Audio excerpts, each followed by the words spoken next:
आता आपल्या खास क्षणांसाठी मिळतील अस्सल आणि पारंपरिक पेहराव महिलांना साजेसा Indo western premium clothing brand रादवी,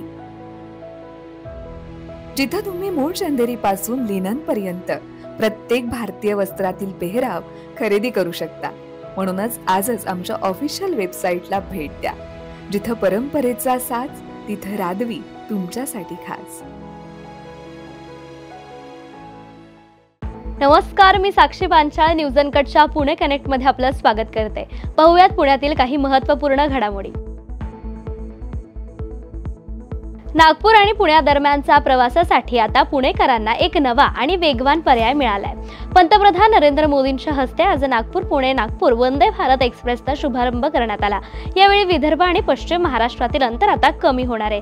781 किलोमीटरचा हा लांब पल्ल्याचा प्रवास आता कमी वेळेत पूर्ण होणार आहे। पुणेकरांना खासगी वाहनांच्या तुलनेत एक आरामदायक आणि जलद प्रवासाचा अनुभव मिळेल, ज्यामुळे त्यांचा वेळ आणि कष्ट दोन्ही वाचणार आहे। पुणे पिंपरीतील वाहतूक कोंडीवर उपाय म्हणून महामेट्रोने पुढील 30 वर्षांसाठी एक मोठा वाहतूक आराखडा तयार केलाय। या योजनेत 312 किलोमीटरचे नवे मेट्रो मार्ग, 80.5 किलोमीटरचे BRTS मार्ग आणि 4000 नवीन PMPL बसचा समावेश करण्यात आलाय। यामुळे सार्वजनिक वाहतुकीचा वापर 50% वाढण्याचं उद्दिष्ट आहे। पुण्यातील चंदननगर येथे मुख्यमंत्र्यांनी उद्घाटन केल्यानंतर नवीन पोलीस ठाण्याच्या हद्दीत काही तासातच सराफा दुकानात दरोडा पडल्याने एकच खळबळ उडाली आहे। दुचाकीवरून आलेल्या 3 मास्कधारी चोरट्यांनी धारदार शस्त्रांच्या धाकावर श्री आशापुरा ज्वेलर्स मधून 3 ग्राम सोन्याच्या बाळ्या लुटल्यात।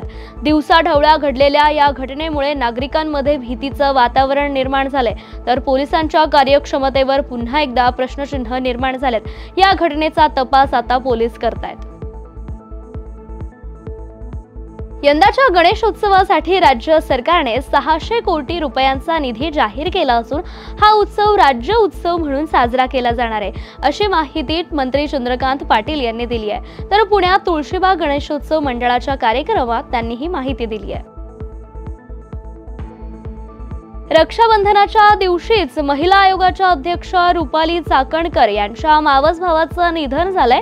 बाळराजे माळी असं त्यांचं नाव होतं। तर या घटनेमुळे चाकणकर कुटुंबियांवर शोककळा पसरली असून रुपाली चाकणकर यांनी सोशल मीडियावर एक भावनिक पोस्ट लिहून त्यांना अखेरचा निरोप दिलाय।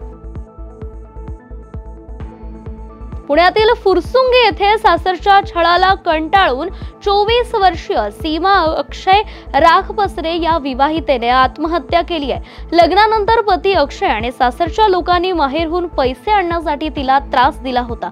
तर या प्रकरणी पतीसह सासरच्या नातेवाईकांविरोधात गुन्हा दाखल करण्यात आलाय।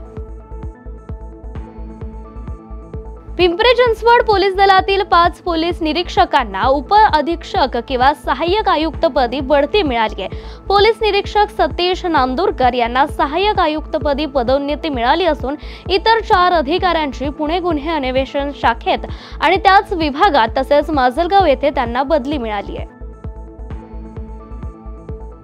पुणे महापालिकेने शहरातील विकास प्रकल्पांना गती देण्यासाठी TDR प्रक्रिया सुलभ करण्याचा निर्णय घेतला।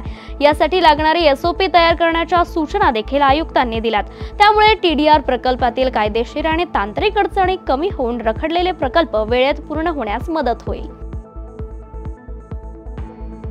रक्षाबंधनाच्या सणानिमित्त पिंपरी चिंचवड मध्ये वल्लभनगर ST आगारात प्रवाशांची मोठी गर्दी दिसली।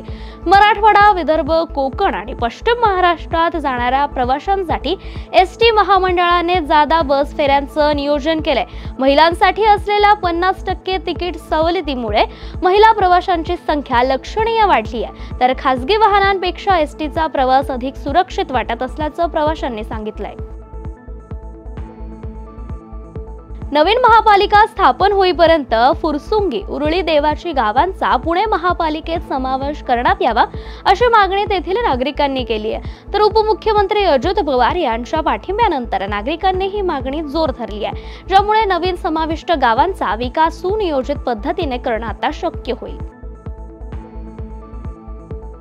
या बातमीसह आपण पुणे कनेक्ट मध्ये इथेच थांबूयात। अशाच ताज्या बातम्यांसाठी पाहत रहा न्यूज अनकट।